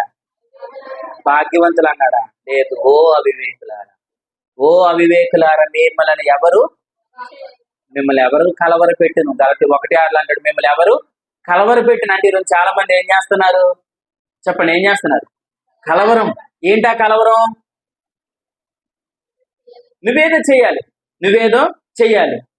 చేయాలన్న ప్రయత్నంలోనికి ఇప్పుడు విశ్వాసాన్ని ఎక్కడికి నడిపిస్తున్నారు? ధర్మశాస్త్రం దగ్గర నడిపిస్తున్నారు. ఇప్పుడు విశ్వాసం ఏం చేస్తున్నాడు? ధర్మశాస్త్రాన్ని బట్టి జీవించాలని ప్రయత్నం చేస్తున్నాడు. ధర్మశాస్త్రాన్ని బట్టి జీవించే ప్రయత్నంలో అతను పరిశుద్ధంగా ఉంటున్నాడా? పాపమే చేస్తున్నాడు. మీకు మాట చెప్పనా? వాస్తవానికి సుమారు 9 సంవత్సరాలు నేను వాక్యం బోధించాను. కానీ 8-9 సంవత్సరాలు కూడా బోధించేది ఏంటో తెలుసా? ధర్మశాస్త్రం. ఆ ధర్మశాస్త్రాలు బోధించినంత కాలం కూడా ఎలా చెప్పేవాడిని అని అంటే, ధర్మశాస్త్రం చాలా గట్టిగా బోధించచ్చు. ఎంత గట్టిగా అంటే పౌలు గారి విషయంలోనే ఆ కాలంలో ఉన్నవారు అలా మోసపోయారు. ఎందుకు? పౌలు గారి ధర్మశాస్త్ర విషయంలో చాలా పండితుడైన ధర్మశాస్త్ర విషయంలో పౌలు గారు చాలా గట్టిగా చెప్తుంటే ఆ చూసిన వాళ్ళు అందరూ అనుకునేవారు, నిజంగా పౌలు గారు ధర్మశాస్త్రాన్ని అంతా నెరవేర్చేస్తున్నాడు, మన వల్ల అవడం లేదు, ధర్మశాస్త్రం అంతా పౌలు నెరవేర్చేస్తున్నాడు అని అనుకున్నారు. ఎవరిని? పౌలు. ఎందుకు అనుకున్నారు? అతను చెప్పే విధానం అలా ఉంది. బల్ల పగిలిపోతున్నాయి. నువ్వు చేస్తున్నావు అని అనేటప్పటికి ఏమనుకుంటారు కింద వాళ్ళు? అయ్యి బాబోయ్, నేను చేస్తున్నట్టు ఈయనకి తెలిసిపోయింది. ఎందుకు వినండి, అదే తప్పు ఈయన కూడా చేస్తాడు. తెలుసా మీకు ప్రేమ లేదు అన్న ఈ వ్యక్తే ఈయనలో ప్రేమ ఉండదు. ఎందుకు అనుకుంటున్నారు? ఈ వ్యక్తి చెడ్డోడని నేను అంటలేదు. అంటే అర్థం ఏంటంటే, ఏ ధర్మశాస్త్రాన్ని బట్టి అయితే పట్టుకొని మనం బ్రతకాలనుకుంటామో అది ఎవరి వల్ల కాదు. 8 సంవత్సరాలు సఫర్ అయిపోయాను. 8 సంవత్సరాలు ఎంత సఫర్ అయ్యాము అని అంటే, ఏదైతే వాక్యం చెప్పేసిందో కూర్చున్న తర్వాత నా మనసులోకి తెలియని వేదన. ఏంటనుకుంటున్నారా వేదన? ఎంత చెప్పేశాను కానీ ఇంతకు నేనే జీవించలేకపోతున్నాను, ఎంత చెప్పేశాను కానీ నేనే బ్రతకలేకపోతున్నానని చాలా సతమితమయ్యేవాడిని. కానీ దేవుని మహాకృపను బట్టి ఈ సువార్త సత్యం, ఈ విశ్వాస వాక్యము దేవుడు నాకు నేర్పించాడు. దేవునికి స్తోత్రం. ఇప్పుడు ఒకప్పుడు దేని విషయంలో అయితే నేను సఫర్ అయిపోయానో, భయపడిపోయానో, దిగులు పడిపోయానో, కలవరపడిపోయానో, ఈరోజు ధైర్యంగా చెప్పగలుగుతున్నాను. ప్రతి విషయంలో కూడా నిబ్బరము కలిగి ఉండగలుగుతున్నాను. అర్థమవుతుందా? పాపేచ్ఛలు జయించడం కష్టమో సులువా? సులువా? విశ్వాస వాక్యాన్ని వెంబడిస్తే ఖచ్చితంగా సులువే. పాపేచ్ఛలు, దురాశలు హృదయములో తప్పిపోయే దాంట్లోంచి కూడా ప్రభు మనల్ని తప్పిస్తాడు. మీరు నమ్మండి, ఇది నీ వల్ల అవుతుందని చెప్పడం లేదు. ప్రభు శక్తి వల్ల మనం కాపాడబడతాం. ప్రభు శక్తి ఎంత గొప్పది! ఎర్ర సముద్రాన్నే 2 పాయలుగా చేసి నీ ఆలోచన తప్పించలేడా? చెప్పండి, చేయలేడా? చేయగలడు. కానీ నువ్వు దేవుని శక్తి చేత ఏమవ్వాలి? కాపాడవు. దేవుని శక్తి చేత నువ్వు కాపాడబడాలంటే నీకు రక్షణ ఎలా కలిగింది? విశ్వాసం బట్టి కలిగింది. ఇప్పుడు జీవితం ఎలా కలుగుతుంది? విశ్వాసాన్ని బట్టి. అంటే నువ్వు వినాలి, విశ్వసించాలి, విశ్వసించిన దాన్ని మాట్లాడాలి. ఇప్పుడు ధర్మశాస్త్రం దగ్గరకు వద్దాం. మీరు వ్యభిచారం చెయ్యొద్దా అని అన్నాను. విన్నారా? విన్నారు. విశ్వసించారా? ఆమెనంటారా? మరి ఏం చేస్తారు? అలా చేయకుండా ఉండడానికి ప్రయత్నం చేస్తారు. అర్థమైందా? కానీ విశ్వాస వాక్యం అది కాదు. ప్రభు నిన్ను వ్యభిచారం నుండి కూడా కాపాడతాడు అని అనగానే అన్ని ఏమన్నారు? విన్నారు. విన్నదాన్ని ఏమన్నారు? విశ్వసించారు. విశ్వసించిన దాన్ని ఏం చేయారు? మాట్లాడారు. ఆ పోలికలకు మార్చబడతారు. ఇది నూతన నిబంధన. ధర్మశాస్త్ర నిబంధన వేరు, అది మనం చేసేది. కానీ నూతన నిబంధన కాదు. ప్రభు సమస్తాన్ని ముగించాడు. దాన్ని మనం నమ్మితే ప్రభు పోలికలోనికి మనం ఏం చేయబడతాం? మార్చబడతాం. కాబట్టి ఇప్పుడు విశ్వాసం ద్వారా మనకు ఎలా రక్షణ కలిగిందో చెప్పండి. స్వాస్యము కూడా మనకు అలాగే కలుగుతుంది. కాబట్టి మనం దేని జోలికి వెళ్ళకూడదు? ధర్మశాస్త్రం జోలికి వెళ్ళకూడదు. ఇప్పుడు నేను ధర్మశాస్త్రం జోలికి వెళ్ళొద్దన్నాను కదా అని ధర్మశాస్త్రం శత్రువుగా చూడకండి.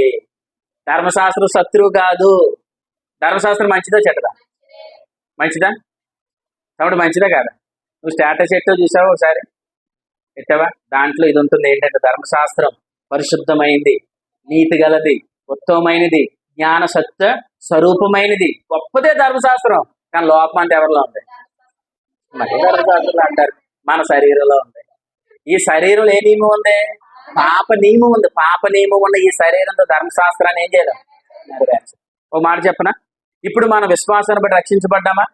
ఇప్పుడు మన విశ్వాస మూలంగా జీవిస్తామా? విశ్వాస మూలంగా జీవించటంలో కలిగేదే ప్రేమ. ప్రేమ కలిగిందా? ఇప్పుడు ప్రేమ కలిగిన వాడు వ్యభిచారం చేస్తాడా? దొంగతనం చేస్తాడా? నరహత్య చేస్తాడా? చేయడా? చేయడు. ఎందుకు చేయడు? అతను ఏం కలిగింది? ప్రేమ కలిగింది. ప్రేమ కలిగిన వాడు పదార్థాలు ఏం చేస్తున్నాడు? పాడు చేస్తున్నాడు. నెరవేరుస్తున్నాడా? నెరవేరుస్తున్నాడు. అంటే ధర్మశాస్త్రాన్ని పట్టుకొని ధర్మశాస్త్రం చెయ్యాలనుకున్న వాడైతే చేయలేడు. విశ్వాసాన్ని అనుసరించిన వాడే ధర్మశాస్త్రాన్ని స్థిరపరుస్తాడు. దేవుని స్తోత్రం. మనం ధర్మశాస్త్రాన్ని కొట్టివేస్తున్నామా? కాదు. ధర్మశాస్త్రాన్ని ఏం చేస్తున్నాం? స్థిరపరుస్తున్నాం. చూడండి, ఆ మాట చూసి ముగిద్దాం. రోమపత్రిక 3:31. రోమపత్రిక 3:31. విశ్వాసం ద్వారా ధర్మశాస్త్రం నిరర్ధకము. చాలా మంది ఏమనుకుంటున్నారంటే ఎప్పుడు ఏం చెప్తున్నారు? ధర్మశాస్త్రం అని అంటున్నారు. అంటే ఒక మాట ఏమనుకుంటారు అంటే ధర్మశాస్త్రాన్ని మనం పాటించద్దు అంటున్నారండి. వీళ్ళు 10 ఆజ్ఞలు పాటించద్దు అంటున్నారండి. దాన్ని రివర్స్గా చెప్పండి. పాపం చేసేమని చెప్తున్నారండి అని అంటారు. అమ్మ అంతేనా? వాక్యం అర్థం కాకపోతే ఏమంటారు? వీళ్ళు 10 ఆజ్ఞలు వద్దు అంటున్నారండి. 10 ఆజ్ఞలు వద్దు అంటున్నారంటే అర్థం ఏంటి? పాపం చేయమంటున్నారండి అని అంటారు. పాపం చేయమని చెప్పేది కాదయ్యా. నువ్వు ధర్మశాస్త్రాన్ని బట్టి జీవిస్తే ధర్మశాస్త్రాన్ని ఏం చేయలేవు? నెరవేర్చలేవు. కానీ విశ్వాసాన్ని బట్టి నువ్వు జీవిస్తే నీలో ప్రేమ కలుగుతుంది. ప్రేమ కలిగితే నువ్వు ధర్మశాస్త్రంలో 10 ఆజ్ఞలు ఏం చేయగలుగుతావు? నెరవేర్చగలుగుతావు. అంటే ధర్మశాస్త్రం స్థిరపరుస్తున్నావా? నిరర్థకం చేస్తున్నావా? స్థిరపరుస్తున్నావు. దేని బట్టి? Very good. విశ్వాసాన్ని బట్టి. విశ్వాసాన్ని బట్టి జీవిస్తే ధర్మశాస్త్రం స్థిరపరచబడుతుంది. ధర్మశాస్త్రాన్ని బట్టి జీవించి ధర్మశాస్త్రాన్ని నెరవేర్చలేవు. ఏం చేస్తాం? నిరర్థకం చేస్తాం. ఇప్పుడు మరలా చదవండి ఆ మాట. విశ్వాసం ద్వారా ధర్మశాస్త్రమును నిరర్థకం చేయుచున్నామా? అట్లనరాదు. ధర్మశాస్త్రాన్ని ఏం చేస్తున్నాం? స్థిరపరుస్తున్నాం. దేవునికి స్తోత్రం. చివరిగా మాట చెప్పిన మీకు ఇందాక మా సందర్భం చెప్పాను కాబట్టి అదే చెప్పి జ్ఞాపకం చేసి ముగిస్తాను. ధర్మశాస్త్రాన్ని బట్టి జీవించేవాడు ధర్మశాస్త్రాన్ని ఏం చేయలేడు? నెరవేర్చలేడు. టైం ఎంత అయిందో ఇప్పుడు? ఎక్కువైపోయిందా? వైపు. దేవుని స్తోత్రం. ఎందుకంటే ప్రభు ఇచ్చినప్పుడు సంగతులే నేర్చుకోవడం మంచిది. వినండి. ధర్మశాస్త్రాన్ని బట్టి జీవించేవాడు ధర్మశాస్త్రాన్ని ఏం చేయలేడు? నెరవేర్చలేడు. పక్కన పెట్టండి. విశ్వాసాన్ని బట్టి జీవించేవాడు ధర్మశాస్త్రాన్ని ఏం చేస్తాడు? నెరవేరుస్తాడు. దీనికి కూడా ఒక ఉదాహరణ చెప్తాను. ఇప్పుడు యేసు ప్రభుల వారు నేనేం చెయ్యాలని పరిగెట్టుకుంటూ వచ్చాడు. ఒక వ్యక్తి వచ్చాడా? ఆ వ్యక్తితో యేసు ప్రభుల వారు ఏం చెప్పారు? నువ్వు 10 ఆజ్ఞలు పాటించాను అన్నాడు. వెంటనే ఆ వ్యక్తి ఏమన్నాడు తెలుసా? మారు మాట్లాడకుండా చెప్పిన సమాధానం ఏంటి తెలుసా? నేను ఆల్రెడీ చిన్నప్పటి నుంచి చేసేస్తాను అన్నాడు. దేన్ని? ధర్మశాస్త్రాన్ని నేను చిన్నప్పటి నుంచి చేసేస్తున్నాను అన్నాడు. అప్పుడు యేసు ప్రభుల వారు ఏమన్నారు? అలాగైతే చిన్నప్పటి నుంచి చేసేస్తున్నాను అన్నావు కదా, నీకున్న ఆస్తిని అమ్మి పేదలకు పంచాను అన్నాడు. అనగానే పంచాడా? పంచలేదు. కానీ దేన్ని బట్టి ముందుకెళ్తున్నాడు అతను? 10 ఆజ్ఞలు ధర్మశాస్త్రాన్ని బట్టి ముందుకెళ్తున్నాడు. తర్వాత ఎవరు వచ్చారు? జక్కీ వచ్చాడు. జక్కీ దగ్గరికి వస్తే యేసుప్రభుల వారు జక్కీని త్వరగా నువ్వు దిగిరమ్మని అన్నారు. నేను నీ ఇంటికి వస్తానన్నాడు. ఇప్పుడు యేసుప్రభుల వారు ఎక్కడికి వెళ్ళారు? జక్కీ ఇంటికి వెళ్ళారు. జక్కీ ఇంట్లో వాక్యం చెప్పారు. వాక్యం చెప్పిన తర్వాత జక్కీతో, జక్కయ్య నువ్వు ఎవరి దగ్గర అయితే అన్యాయం తీసుకున్నావో వాళ్ళందరికీ ఇచ్చే అని అన్నాడా? అన్నాడా అనలేదా? బాగా ఆలోచన చెప్పండి. జ్యోతమ్మ అన్నాడమ్మా? మీ ఇద్దరు జ్యోతులే. ఆ, చెప్పండి, అన్నాడా? వినండి, నీ ఆస్తి నమ్మి బేదలకి ఇమ్మని అనలేదు. కానీ ఈ ధర్మశాస్త్రం బట్టి జీవించే వ్యక్తితో ఏమన్నాడు తెలుసా? ఆస్తి నమ్మి పేదలకి ఇమ్మన్నాడు. కానీ ఆ వ్యక్తి ఏం చేయలేకపోయాడు, ఇవ్వలేకపోయాడు, వ్యసన పడుతూ వెళ్ళిపోయాడు. కానీ జక్కి ఏం చేశాడు? ఇమ్మని చెప్పలేదు. కానీ జక్కి ఏం చేశాడు తెలుసా? తన ఆస్తిని అంతరం తెచ్చి, ప్రభువా నేను చాలా మంది దగ్గర అన్యాయంగా తీసుకున్నాను అని ఎవరి సొమ్మునానికి ఇచ్చేస్తానని చెప్పి అందరిని పిలిచి ఎవరి సొమ్మునానికి ఇచ్చేశాడు. అర్థమైందా? ఇప్పుడు ఇక్కడ జక్కి చేసిన 2 పనులు ఉన్నాయి. ఒకటి, ఇక చెయ్యును అని అన్నాడు. 2, పేదలకు ఇచ్చాడు. అంటే ఇక్కడ జక్కి ఏం చేశాడు తెలుసా? 1, దేవుణ్ణి ప్రేమించాడు. 2, సహోదరుని ప్రేమించాడు. జక్కి దగ్గర ఉన్నది ఏంటి? విశ్వాసం. ఈ వ్యక్తి దగ్గర ఉన్నది ఏంటి? ధర్మశాస్త్రం. ధర్మశాస్త్రం బట్టి ఇతను జీవిస్తున్నాడు. ఆ ధర్మశాస్త్రం పేదలకు సహాయం చేయగలిగాడా? చేయలేకపోయాడు. అంటే సహోదరుని పట్ల ప్రేమ ఉందా? లేదు. 2, దేవుని ప్రేమించగలిగాడా? ప్రేమించాలి, అందుకు వ్యసన పడుతూ వెళ్ళిపోయాడు. కానీ జక్కయ్య సహోదరుని ప్రేమించాడు. సహోదరుని ప్రేమించాడంటే ఖచ్చితంగా దేవుని ఏం చేస్తాం? ప్రేమిస్తాం. అంటే విశ్వాసంలోనే సహోదరుని ప్రేమించగలం, విశ్వాసంలోనే దేవుని ప్రేమించగలం. ధర్మశాస్త్రం అంటే ఏం చెప్తుందో తెలుసా? నిర్గమకాండంలో ఉన్నవి ఎన్ని ఆజ్ఞలు? 10 ఆజ్ఞలు. మార్కు సువార్త 10 అధ్యాయానికి వచ్చేటప్పుడు ఎన్ని ఆజ్ఞలు? 2 ఆజ్ఞలు. ఏంటనుకుంటున్నారు? 1, నీ పూర్ణ హృదయముతో నీ పూర్ణాత్మతో దేవుణ్ణి సేవించు, ఆరాధించు, ప్రేమించు. 2, నిన్ను వల్ల నీ పొరుగువాడిని. అంటే పాత నిబంధనలు 10 ఆజ్ఞలు, కొత్త నిబంధనకు వచ్చిన యేసుప్రభు ఎన్ని ఆజ్ఞలు అని చెప్పాడు? 2 ఆజ్ఞలు. ఇప్పుడు ఈ 2 ఆజ్ఞలు ఈ ధనవంతుడు నెరవేర్చాడా? జక్కీ నెరవేర్చాడా? అంటే జక్కీ ధర్మశాస్త్రం స్థిరపరిచాడా, నిరర్థకం చేశాడా? ఈ ధనవంతుడు ధర్మశాస్త్రం స్థిరపరిచాడా, నిరర్థకం చేశాడా? నిరర్థకం చేశాడు. అంటే ధర్మశాస్త్రం బట్టి జీవించే వాళ్ళందరూ ఏమవుతున్నారు? నిరర్థకమే చేస్తున్నారు. ఇప్పుడు విశ్వాసాన్ని బట్టి జీవించే వాళ్ళందరూ ధర్మశాస్త్రాన్ని స్థిరపరుస్తున్నారు. ఇప్పుడు నేను అంటున్నాను, పాపం చేయమని చెప్పే బోధ, పాపం చేయకుండా బ్రతకడం ఎలాగో చెప్పే బోధ. అర్థమైందమ్మా మీకు? కాబట్టి మన స్థితి ఏంటో మనకు అర్థం చేయించే బోధే విశ్వాస వాక్యం. విశ్వాస వాక్యం అంటే ఏంటో కాదు, మనం వినడం, విశ్వసించడం, విశ్వసించడం వాడితో మాట్లాడు. ఆ వాక్యాన్ని ఏమన్నాడు? రోమా 9:9. ఇక నేను ఆపుతున్నాను. రోమా 9:9 జ్ఞాపకం పెట్టుకోండి. వచ్చేవారు ఇక్కడి నుంచి కొనసాగిందా. రోమా 9:9 ఏముంది? వాగ్దాన రూపకమైన వాక్యం. నీ దగ్గరికి రావాల్సిన వాక్యం ఏంటో తెలుసా? నువ్వేం చెయ్యాలో కాదు, ఆయన నీ కొరకు ఏం చేశాడో నీ దగ్గరికి రావాలి. అది నీ దగ్గరికి వస్తే వింటావు, వినదాన్ని విశ్వసిస్తావు, విశ్వసించదాన్ని మాట్లాడతావు. రోమా 9:9 జ్ఞాపకం పెట్టుకోండి. దీని కొనసాగింపు వచ్చేవారు మరిన్ని విషయాలు తెలుసుకుందాం. క్రమముగా మీరు రండి. మీరు క్రమంగా వస్తే మీకు ఒక మాట చెప్పనా? యథార్థంగా మీరు ఒక్కసారి ఆలోచించండి. ఇక్కడికి వచ్చిన తర్వాత మీరు వింటున్న వచనాలు ఇంతకుముందు ఎప్పుడైనా మీరు అన్నారా? తమ్ముడు, అసలు ఇప్పుడు ఈ రోజు కానివ్వండి, లేదు ప్రతి సోమవారం వింటున్న వచనాలు ఇంతకుముందు మేము గత 10-20 సంవత్సరాలు వెళ్తున్నామండి. వాళ్ళందరి దగ్గర కూడా మేము ఇదే వచనాలు చూసామనడానికి ఏమైనా అవకాశం ఉందా? మీకు మాట చెప్పనా? 9 సంవత్సరాలు బైబిల్ చదివినా, 9 సంవత్సరాలు వాక్యం చదివినా నాకు తెలియదు. అర్థమైందా? ఈ కడవరి దినాల్లో ప్రభు ప్రేమించి మనకు అందించిన సువార్త సత్యం విశ్వాస వాక్యం. ఈ వాక్యము పాపం చేయమని కాదు, పాపం చెయ్యకుండా బ్రతకడం ఎలా, అదే గొప్ప కొనసాగింపును ప్రభు మనకి ఇచ్చాడు. కాబట్టి క్రమంగా రండి. వస్తే మీకు ఖచ్చితంగా ప్రతి విషయం ప్రభు మీకు నేర్పిస్తాడు. ఆమేన్. మీరు అందరూ గొప్ప ప్రయోజకులు అవుదురు గాక. ఆమేన్. తల వంచండి, ప్రార్థన చేస్తాను. ఈ రాత్రి ప్రభు నాతో మాట్లాడాడు. ఎన్నో ప్రశ్నలకు నాకు సమాధానం ఇచ్చాడు. నా ప్రభు నాతో నేరుగా మాట్లాడాడు అన్న విషయాన్ని గుర్తించిన వారు హృదయపూర్వకంగా ప్రభుకి స్తోత్రాలు చెల్లించండి. నీకు రక్షణ ఇచ్చాడు, అంతేకాదు నీకు ఒక స్వాస్యాన్ని సిద్ధపాటు చేశాడు. నీకు నీతినిచ్చాడు, అంతేకాదు నువ్వు జీవించమని చెప్తున్నాడు. మనమందరం జీవిస్తే, స్వాస్యాన్ని అనుభవిస్తే ఈ లోకమందున్న భ్రష్టత్వాన్ని మనం తప్పించుకుంటాం. ఈ లోకమందున్న పాపపు క్రియలు, పాపపు తలంపులు, పాపేచ్ఛలు, వీటన్నిటిలోంచి మనం తప్పించబడతాం. యోధా గారు రాబోయే రక్షణ కొరకు రాద్దామని ఆయన ఎంతో ప్రయత్నించినా, యోధా నువ్వు ఇప్పుడు రక్షణను రాయి, అనుదిన రక్షణను గూర్చి రాయి. ఎందుకంటే అనేక మంది విశ్వాసులు అనుదిన రక్షణను పొందలేకపోతున్నారు, శ్వాసాన్ని అనుభవించలేకపోతున్నారు. పాపం చెయ్యకుండా జీవించే అనుభవంలోనికి వెళ్ళలేకపోతున్నారు. కనుక అనుదిన రక్షణను గురించి రాయమని యోధాన్ని ప్రభు ప్రేరేపించాడు. పరిశుద్ధులకు అప్పగించబడిన బోధ కొరకు పోరాటం చేయమన్నాడు. అవును, సంఘము స్వాస్యములోనికి వెళ్ళాలంటే సంఘములో వినబడవలసింది కృపా వాక్యమని, విశ్వాస వాక్యమని, సువార్త వాక్యమని, స్వాతంత్రం ఇచ్చే సంపూర్ణ నియమమని మీరు మాకు తెలియచెప్పారు ప్రభువా. విశ్వాస వాక్యం అంటే మేము రక్షణ ఎలా పొందామో స్వాస్యము కూడా అలాగే పొందుతాం. అయ్యా, మేము అంగీకరించిన విధముగానే వేరుపారమని మీరు మాకు చెప్పారు. అవును తండ్రి, మీ విశ్వాసాన్ని బట్టి జీవించినప్పుడే సమస్తాన్ని మేము జయించగలం, శ్వాసాన్ని అనుభవించగలం. వ్యాధులు, ప్రమాదాలు, ఇరుకులు, ఇబ్బందులు సమస్తాన్ని జయించి మేము జీవించగలం ప్రభువా.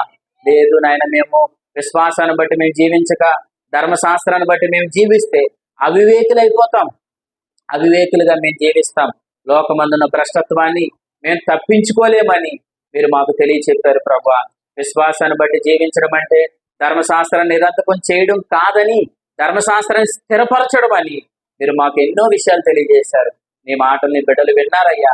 వారి హృదయాలు నీ మాటలు ఫలింప చేయండి. నీ మాటలను బట్టి నాయన నీ వైపు చూస్తూ వారు ముందుకు కొనసాగే కృప నీ బిడ్డలందరికీ కలుగును గాక. అయ్యా తల్లి, ఈ స్థలానికి చేరువచ్చిన నీ ప్రియ పిల్లలందరిని బట్టి కూడా మీకు స్తోత్రాలు చెల్లిస్తున్నాను. వారికున్న ఇరుకులు, వారికున్న ఇబ్బందులు, వారు ఎదురవుతున్న సమస్యలన్నిటిలోంచి కూడా ప్రభు అయిన యేసు క్రీస్తు నామములోనైనా సంపూర్ణమైన విడుదల కలుగును గాక. ప్రతి వ్యాధి నుంచి విడుదల కలుగును గాక. ప్రతి బలహీనత నుంచి విడుదల కలుగును గాక. నీ బిడ్డలందరినీ ఆయన కృపను, అయ్యా విశ్వాస వాక్యాన్ని గ్రహించి ఉన్నతమైన జీవితాన్ని జీవించే కృపని బిడ్డలందరికీ మీరు అనుగ్రహించమని, వచ్చిన నీ పిల్లలందరినీ కూడా నీ కృపలో కాపాడమని, మరలా రేపు సోమవారం మేము కలుసుకునేంత వరకు కూడా నీ పిల్లలందరినీ మీ చల్లని రెక్కల క్రింద భద్రపరిచి, బలపరిచి, నడిపించి, స్థిరపరచమని, అడ్డులు ఆటంకాలన్నిటి కూడా లయపరిచి నీ బిడ్డలు వెళ్తున్న ప్రతి మార్గంలో మీరు ముందుకు నడిపించమని యేసు పరిశుద్ధ నామమున స్తుతిస్తూ క్రీస్తునామ సమర్పించి వేడుకుంటున్నాం పరమ తండ్రి. ఆమేన్, ఆమేన్. తండ్రి అయిన దేవుని ప్రేమ, కుమారుడైన యేసుక్రీస్తు ప్రభుల వారి కృప, పరిశుద్ధాత్మ కండిన సహవాసం, నిత్య సన్నిధి ఇప్పుడును ఎల్లప్పుడును కూడి వచ్చిన మా ప్రియ సహోదరులకు, సహోదరిమణులకు, అలాగే కుటుంబానికి, ఈ చుట్టుపక్కల ఉన్న ప్రతి కుటుంబానికి కూడా ఇప్పుడు ఎల్లప్పుడు సదాకాలం తోడయ్యుండును గాక. ఆమేన్, ఆమేన్. అందరికీ వందనాలు. క్షేమంగా. మీకు ఏమన్నా డౌట్ ఉంటే ఖచ్చితంగా అడగండి, నేను చెప్తాను. అమ్మా, అందరికీ వందనాలు.